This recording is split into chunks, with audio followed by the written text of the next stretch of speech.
Which of the following functions are continuous for all real numbers? So let's just remind ourselves what it means to be continuous, what a continuous function looks like. So a continuous function, let's say that's my y-axis, that is my x-axis. A function is going to be continuous over some interval if it just doesn't have any jumps or discontinuities over that, or gaps over that interval. So if it's connected, and it for sure has to be defined over that interval without any gaps. So for example, a continuous function could look something like this. This function, let me make that line a little bit thicker.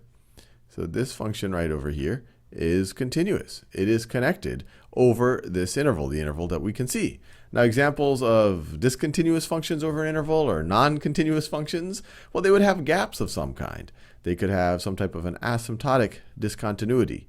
So something like that makes it discontinuous. They could have a jump discontinuity, something like that. They could just have a gap where they're not defined. So they could have a gap where they're not defined. Or maybe they actually are defined there, but it's a removable discontinuity. So all of these are examples of discontinuous functions. Now, if you want the more mathy understanding of that, and we've looked at this before, we say that a function f is continuous at some value x equals a if and only if, draw my little two-way arrows here, say if and only if the limit of f of x as x approaches a is equal to the value of the function at a. So once again, in order to be continuous there, you at least have to be defined there.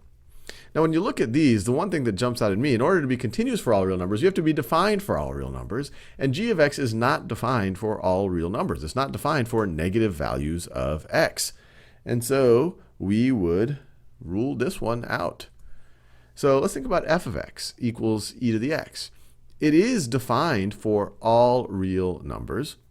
And as we'll see, most of the common functions that you've learned in math, they don't have these strange jumps or gaps or discontinuities. Some of them do, functions like 1 over x and things like that. But things like e to the x, it doesn't have any of those. We could graph e to the x. E to the x looks something like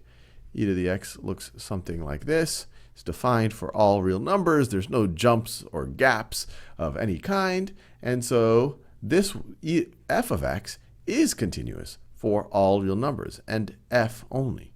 Now, I didn't do a very rigorous proof. You could if you like, but for the sake of this exercise, it's really more of getting this intuitive sense of like, look, e to the x is defined for all real numbers, and there's no jumps or gaps here, so it's reasonable to say that it's continuous. But you could do a more rigorous proof if you like as well.